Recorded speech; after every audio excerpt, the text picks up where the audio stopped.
Sige na, tigilan niya, tigilan niyo. Pasensya na. Ma'am, kita ko. Excuse me po. Bakit, ma'am? Papasok po ako. Bakit po po yan? Ano po bang nangyayari? Ma'am, sa-lockdown po yung ospital.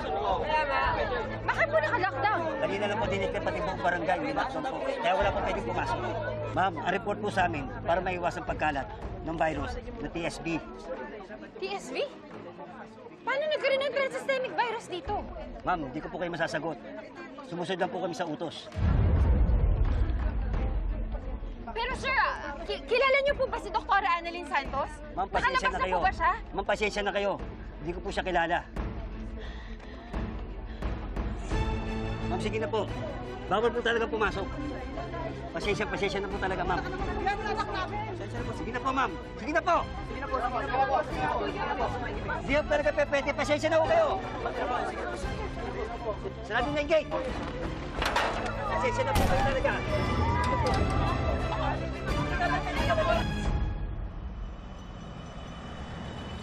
Prevention is better than cure. Ito ang sitwasyon ngayon sa San Regado Medical matapos ang hinihinalang kaso ng Transystemic Virus o TSV.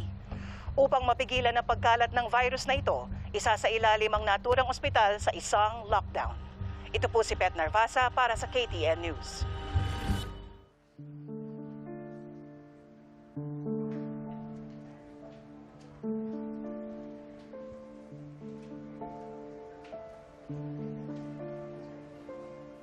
Doktora Salvador, Nurse Violi, siguraduhin lang natin na maayos yung kalagayan ng mga tao ngayon.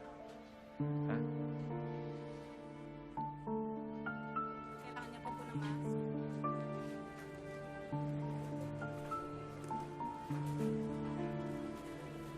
Annalyn, Ay, Dok. kamusta ka? Okay lang ako, Dok. Naghahanap lang ako ng signal. Gusto ko po sanang kamustahin si nanay eh. Oo nga, medyo mahirap yung signal dito.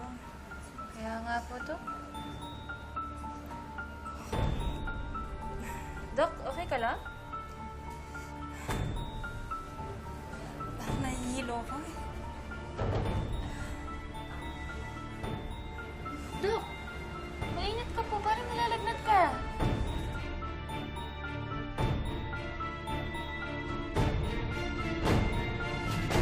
Conference room.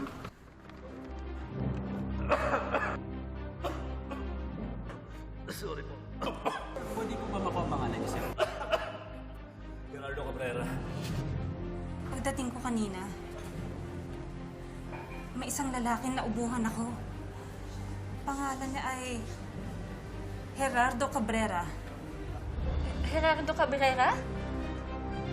Si Gerardo Cabrera po. Siya yung nakainuman ni Mang Idoy. Sino si Mang Idoy? Dok, si Mang Idoy po yung pasyente namin kanina. Yung namatay po kaninang madaling araw lang. Tapos meron po siyang positive symptoms ng TSV.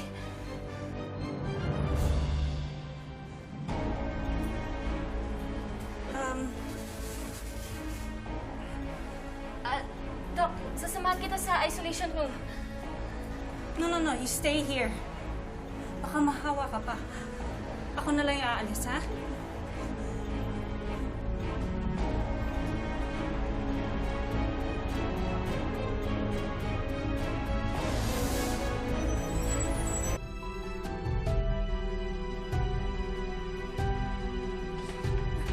Michael! Stay away from me, Michael. Oh, Denise, please listen to me. Pwede bang makausap kita? Denise, nagkamali ako. Akala ko mahal ko pa rin si Lynette. Pero mali ako eh. Hindi pala yun ang nararamdaman ko sa kanya. Ikaw, Denise. Ikaw talaga mahal ko. Please, Michael, Denise. bitawan mo ko, Michael! Denise, come on. Alam ko sobrang galit mo sa akin sa mga nagawa ko, pero please naman. Michael, hindi ako galit sa'yo. Baka mahawa ka sa akin. Come on, Denise. Huwag ka naman magsinungaling. Alam ko, alibay mo lang to eh. Hindi totoo yung sinasabi mo. What are you talking about? Michael, believe me. No! Come on, hindi mo kailangan magsinungaling. Hindi ako nagsisinungaling. Tito Michael. Tito, totoo po yung sinasabi ni Doc Denise. Papunta nga po siya ng isolation room eh. Meron po kasi siyang symptoms ng virus. Kaya please huwag niyo po siyang lalapitan.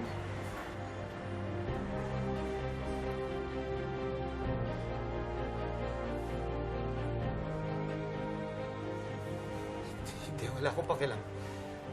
Denise. Denise, sasamahan kita.